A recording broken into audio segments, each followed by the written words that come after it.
1 Coríntios, capítulo 6, a partir do verso 12. Todos encontraram? Diz assim a palavra de Deus. Todas as coisas me são permitidas ou me são lícitas, mas nem todas são proveitosas. Todas as coisas me são permitidas, mas eu não me deixarei dominar por nenhuma delas. Os alimentos são para o estômago, e o estômago para o alimento. Deus, porém, destruirá tanto um quanto o outro. Mas o corpo não é para a imoralidade, sim para o Senhor, e o Senhor para o corpo. Deus não somente ressuscitou a Cristo, mas também nos ressuscitará pelo seu poder. Não sabeis que os vossos corpos são membros de Cristo? Tomai os membros de Cristo e farei deles membro de uma prostituta? De modo nenhum. Ou não sabeis que nem se une a uma... Ou não sabeis que quem se une a uma prostituta torna-se um corpo com ela? Como se disse, os dois serão uma só carne. Mas quem se une ao Senhor é um espírito com ele. Fugir ou foge então da imoralidade. Qualquer outro pecado que o homem comete é fora do corpo, mas quem pratica a imoralidade peca contra o seu próprio corpo. Ou não sabeis que o vosso corpo é santuário do Espírito Santo que habita em vós, o qual tendes da parte de Deus e que não sois de vocês mesmos, pois fostes comprado por um preço. Por isso, glorificai a Deus no vosso corpo. Amém? Meus irmãos, na semana passada nós vimos um assunto também, bastante interessante, um assunto bastante também difícil, que é a questão do litígio entre os irmãos, da questão de você ter um problema com outro irmão na igreja e colocar o irmão em juízo, a levantar uma ação judicial contra outro irmão. E Paulo vai exortar a igreja de Corinto sobre aquilo, vai falar sobre a ideia de que será que não tem uma pessoa aí com você ou na igreja que seja sábio ou que tenha um mínimo entendimento para mediar e resolver esse problema, E nós vimos isso na semana passada. Logo no início das nossas exposições aqui, nós também vimos a ideia do partidarismo. Logo nos primeiros capítulos de Corinto, de 1 a 3 ou de 1 a 4, nós vamos ver a ideia de partidarismo. A igreja estava dividida, rachada entre 4 grupos. Um grupo era de Paulo, um grupo de Pedro, outro de Apolo, outro de Cristo. E Paulo vai trabalhar essas ideias aí, essas questões da divisão da igreja. Depois Paulo vai trabalhar a questão da liderança, da responsabilidade dos líderes da igreja em serem responsáveis e não serem omissos com as coisas que estavam acontecendo na igreja. Vimos também na semana retrasada a questão de um pedacinho aí da questão da imoralidade sexual também, onde tinha um irmão que estava dormindo com a madrasta, dormindo com a mãe, com a esposa do pai, E a gente viu isso também, essa questão, um pedacinho da imoralidade sexual. Semana passada, litígio de irmãos, desavença entre irmãos, e agora, Paulo segue a linha de raciocínio, falando sobre a ideia de imoralidade no corpo, Ele encerra uma linha de raciocínio. Você vai ver que são duas ideias extremamente distintas, Do versículo 1 ao versículo 11 é uma linha de raciocínio, é uma exortação a esses irmãos que estavam tendo esse problema. E agora, a partir do versículo 12, ele vai falar exatamente sobre a questão da imoralidade. Ou que no grego, vai dizer que é a porneia, que é a pornografia, que é tudo relacionado a pecado no âmbito sexual. Então, hoje a gente vai delimitar nesse contexto, que é o contexto da igreja de Corinto, né? E lógico que nós nos deparamos hoje com os mesmos problemas que a igreja de Corinto tinha, né? A igreja não é tão diferente. Quando eu falo igreja, não é a igreja do Alto Zé do Pinho, é a igreja no nosso cotidiano, povo de Deus hoje, certo? Nós não nos separamos muito da realidade de Corinto, porém, nós temos um entendimento diferente daqueles irmãos, pelo contexto, e fazemos de tudo para ser fiéis a Deus até a morte. Esse é o papel do cristão, ser fiel a Deus até a morte, porque quando morrermos, receberemos uma coroa da vitória. Amém? Amém. Então, vamos lá. Então, qual era o contexto aqui, né, do verso 12, a partir do verso 12? Né? Ele vai dizer, todas as coisas me são permitidas, mas nem todas são proveitosas. Ou em algum outro texto, em alguma outra Bíblia, vai dizer que nem todas me convêm, ou não me é lícito, né? Não me é lícito. E qual era o contexto para que Paulo pudesse dizer isso, né? Aquele contexto da igreja, eu acho que eu já comentei aqui com os irmãos, era uma igreja de viés gentil, né? Não era uma igreja romana, não era uma igreja judéia, né? Ali de Israel, Jerusalém. Era uma igreja que Paulo plantou em uma cidade grega, uma cidade politeísta. Ela acreditava que existia vários deuses, né? E na igreja de Corinto, especificamente, na cidade de Corinto, existia vários templos de deuses pagãos. Se a gente for ver no Antigo Testamento, a gente vai ver vários deuses que foram adorados no Antigo Testamento. Os irmãos podem citar algum deus que foi Baal, né? Era um problema, porque Baal era o deus, vou dizer assim, da maioria dos povos ali, inclusive dos filisteus, né? Um deus que era dos babilônicos, né? Era Marduk, né? Eram deuses inventados pela mitologia da cidade, né? Era um mito na época, e esses deuses eram vinculados a áreas da vida do homem. Por exemplo, existia um deus para a fertilidade. Então, se a mulher não tivesse dando filho ao marido, ela ia pedir preces, sacrifícios e adoração ao Deus da fertilidade. Se tinha problemas na colheita, iam lá pedir adoração aos deuses da colheita, para que aquele Deus mandasse chuva, aquele Deus não mandasse fogo, né, nas queimadas que anualmente é comum, né, as queimadas acontecerem. Então, na igreja de Corinto, ele vivia esse contexto. Existia o templo de Afrodite, que na mitologia grega era a deusa do amor, né? Era a deusa ali da fertilidade, era a deusa que trazia, né, o âmbito matrimonial. Existia também um templo chamado Templo do Deus Baco. Quando eu estou dizendo Deus, é com D minúsculo, tá? A gente sabe que só existe um Deus, que é o Senhor e Salvador Jesus Cristo. Então, mas naquela época existia na mente humana vários deuses, né? E existia o Deus Baco, né? O Deus do vinho, da mitologia grega. E hoje, aportuguesando, né, existe o Bacanal, né? É o Bacanal. Por quê? Porque nas festas dos deus Baco, as pessoas tomavam vinho, é o deus do vinho, né?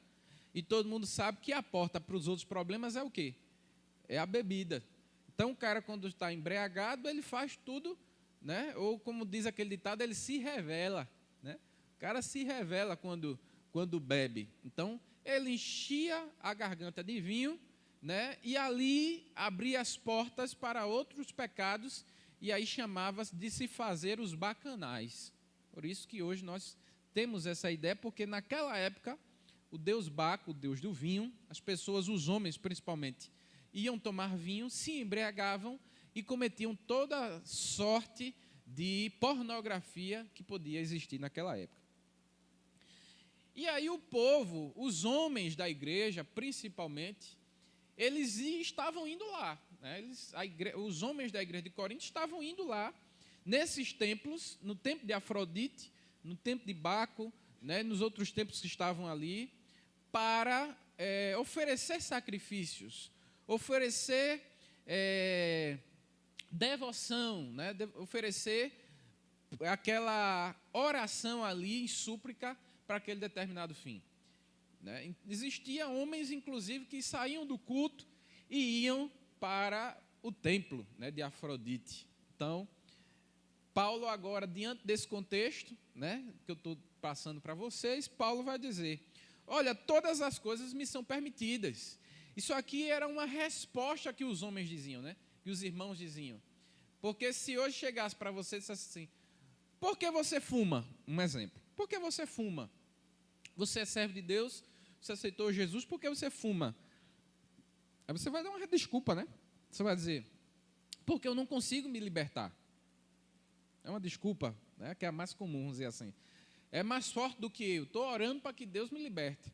E a igreja de Corinto estavam dando desculpa também. Então, eles diziam o seguinte, olha, todas as coisas me são lícitas. Por que vocês estão fazendo isso? Por que vocês estão indo para os templos lá adorar outros deuses? Aí eles diziam, porque todas as coisas me são lícitas, permitidas. Eu sou uma nova criatura, a graça me alcançou, né? Eu sou livre, eu sou liberto. Eu não vou mais para o inferno, eu fui alcançado pela graça. Então, essas coisas aqui são coisas carnais, mundanas, e que nada vai implicar lá no céu. Eu não vou com esse corpo lá para cima, né? Então, nada vai implicar. Então, era a resposta que eles davam, né? Todas as coisas me são lícitas ou permitidas. Aí Paulo responde, mas nem todas são o quê? Me convém fazer. Nem todas. Deus, quando chegou para Adão, Deus disse o que a Adão? Olha, todas essas árvores aí você pode desfrutar, comer, mas tem uma só que você não pode. A árvore do conhecimento do bem e do... Deus deu tudo, mas se excetuou uma. Então, nem tudo eu posso fazer. Entende? Uma coisa simples, né? Deus lá... Adão tinha pecado? Não tinha pecado, estava na primazia da criação, mas Deus disse a ele, olha, isso aqui você não vai fazer não. Então, se o cara, na perfeição da criação, lá no jardim, já tinha uma coisa que ele não podia fazer, imagina agora, nós, depois do pecado.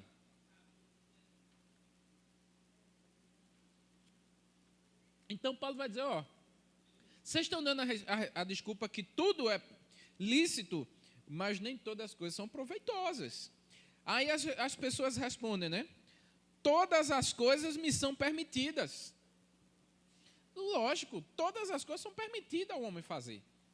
Mas nós estaremos respondendo às consequências daquilo que a gente faz.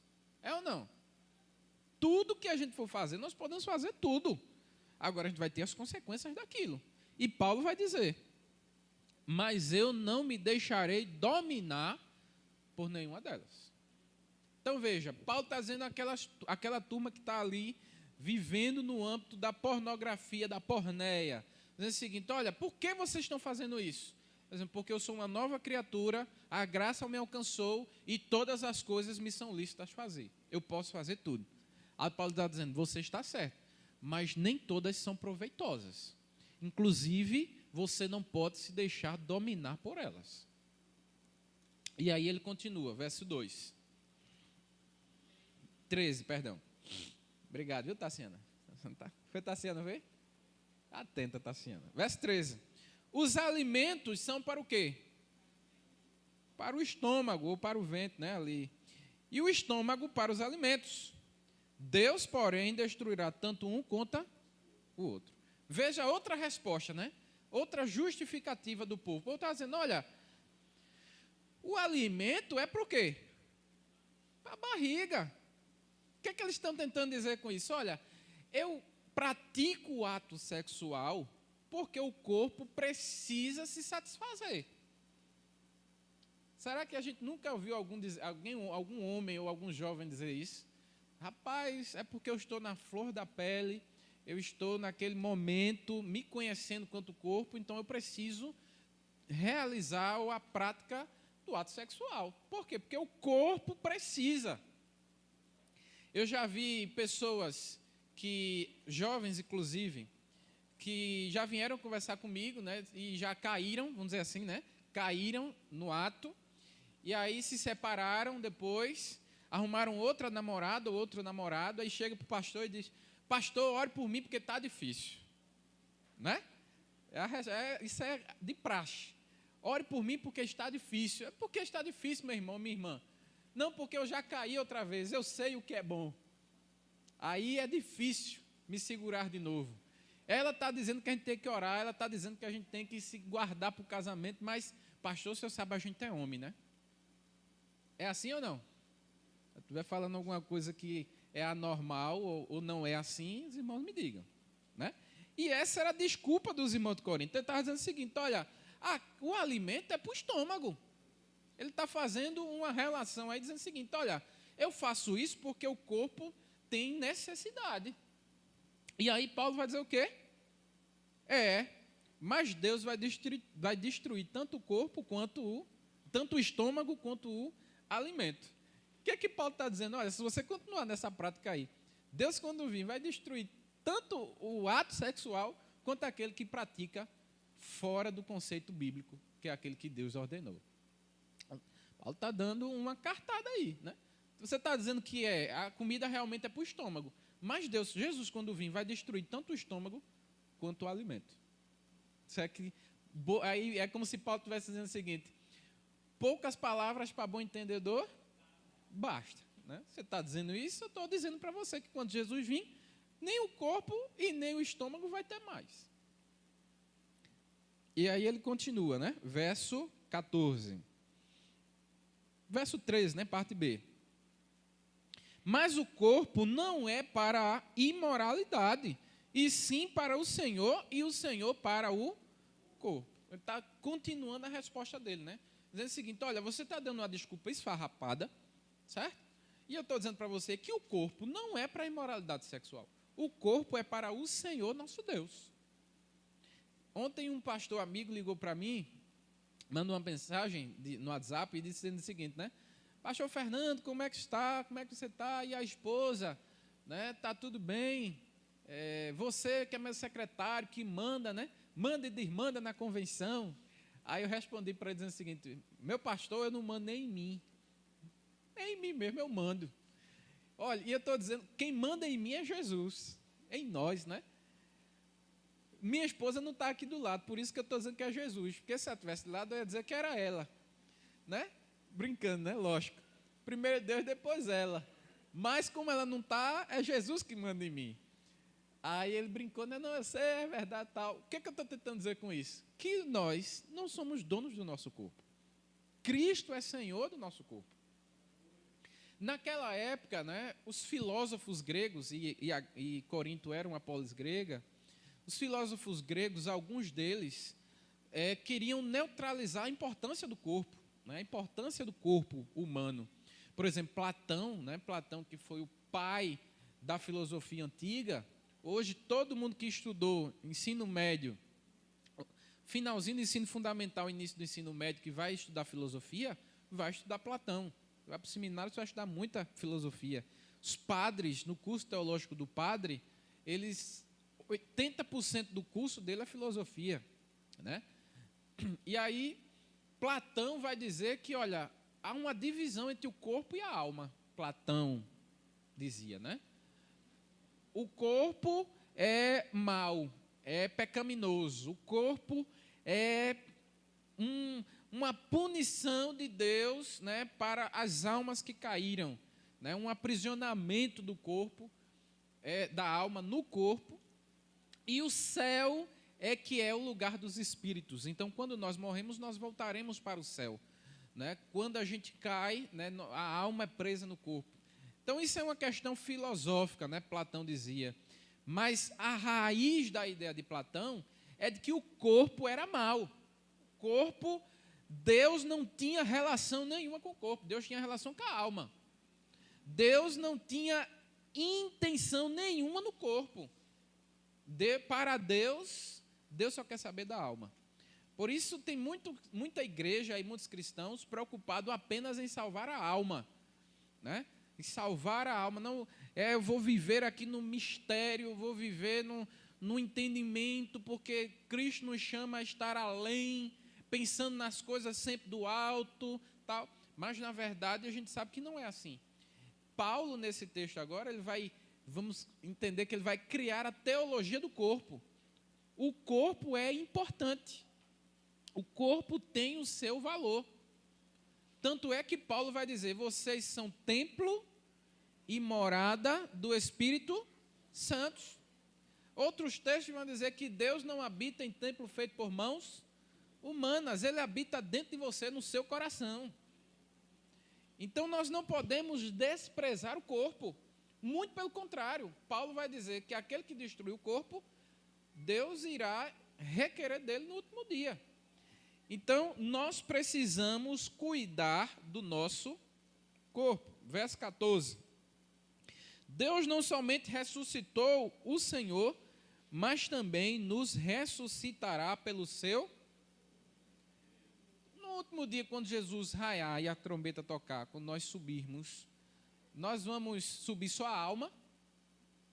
Não. Nós vamos subir um corpo, e esse corpo vai se revestir da incorruptibilidade, vai se revestir de glória, e nós teremos um novo corpo ao lado do Senhor Jesus.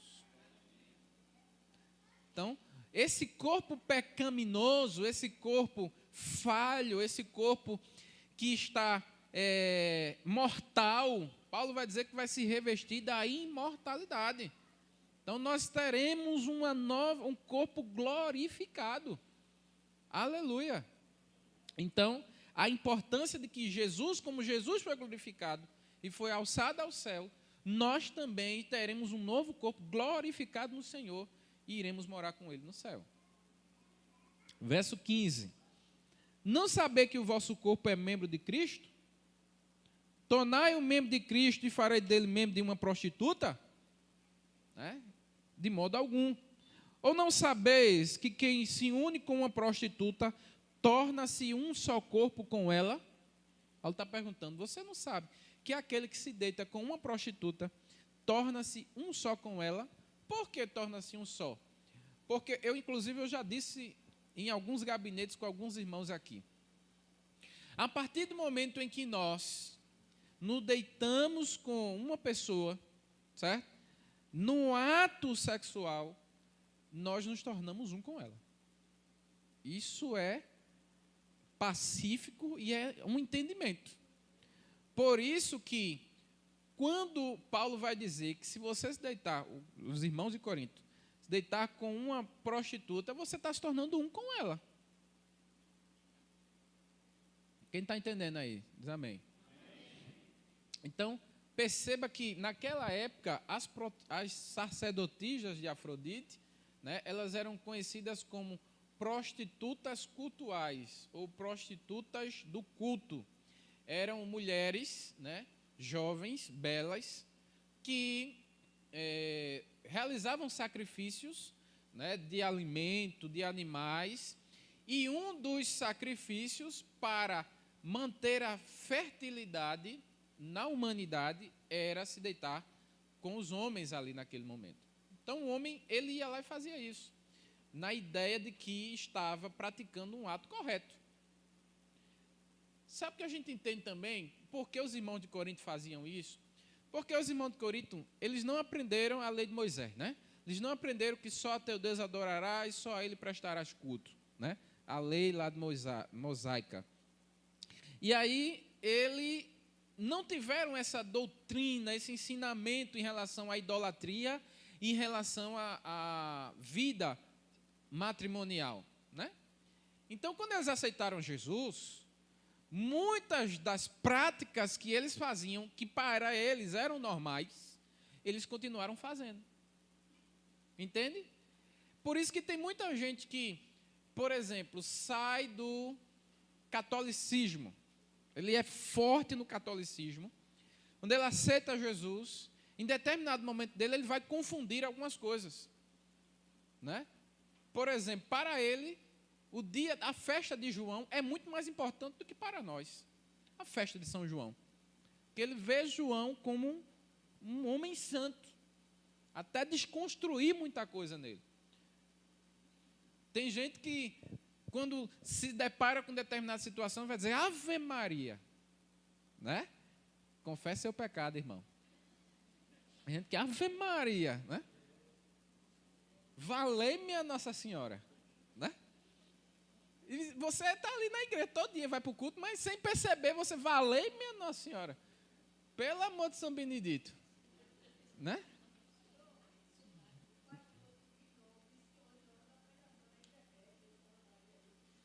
Quem disse o quê, minha irmã?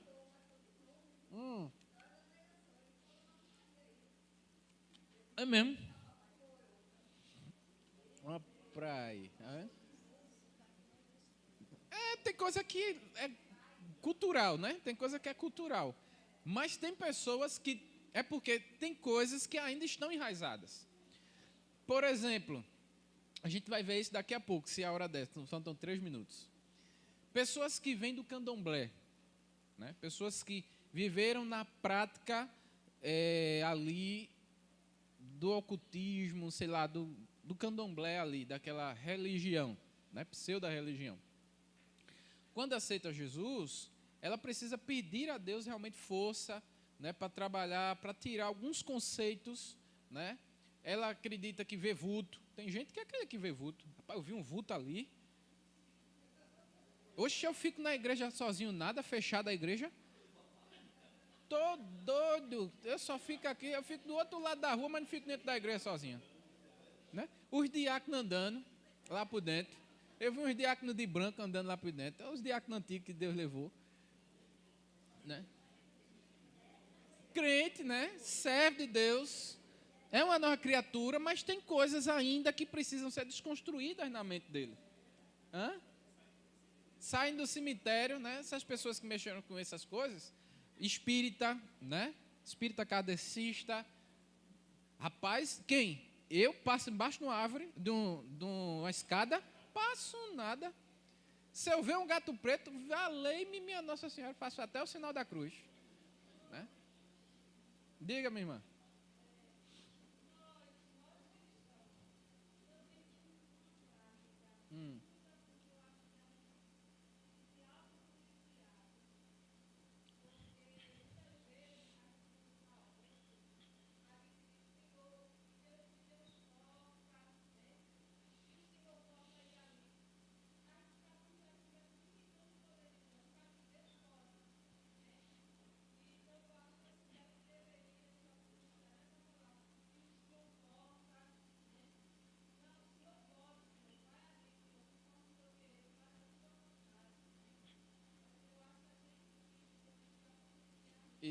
Isso.